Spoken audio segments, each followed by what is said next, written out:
Ko wheliuriwa ki a taimi, holo petu ko ngalo e whasi. Ko au hiai e ofa ne uruake. Oi si e pere ko tatau mai. Ke ufu hoku kawa, pene utari, ko hatani mui mui ko tau piri. Tala whiri ai mo uini, ta koe kari loa ne osi whewhanai. Ahone uli pea whakaofo, whasi e sila pea tuku ki manuno. Ko ofo la una kei tu ula hopo, ko eku ofa ena ko hoto o ngapo. Ka te ule pape i motu mama o he ofa na ku o tuku tuku holo.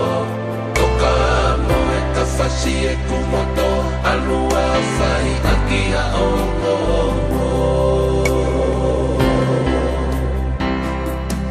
Tuku keu hiwa hei ilo na alelu, aho mo e popaya i tu angalu.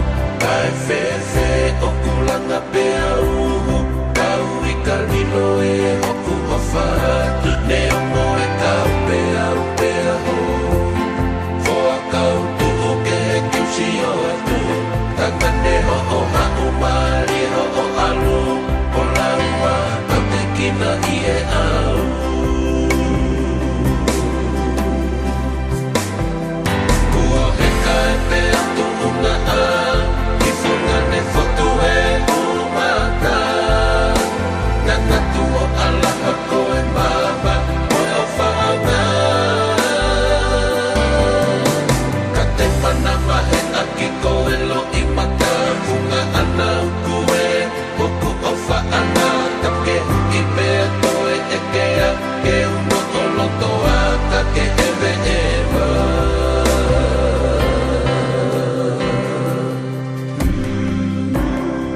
Whakapo te uhanu nai ki a hai, he ko te li e kina ka whohoku ata mai.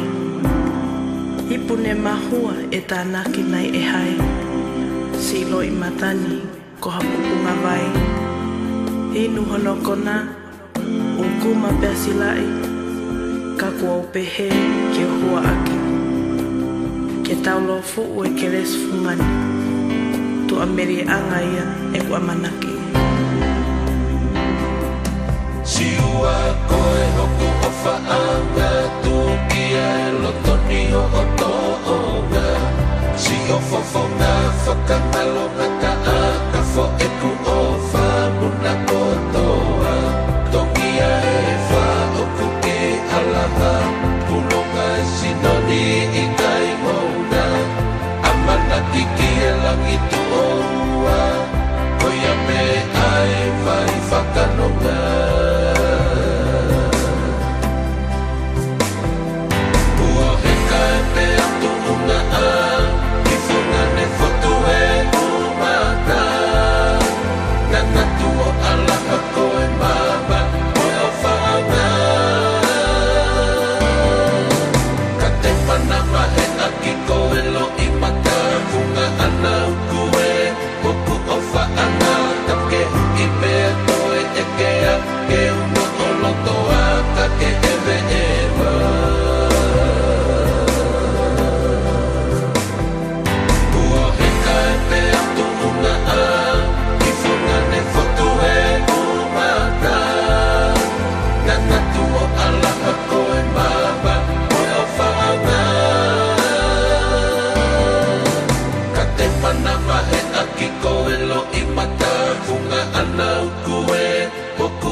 Ke uno o loto a ka ke eve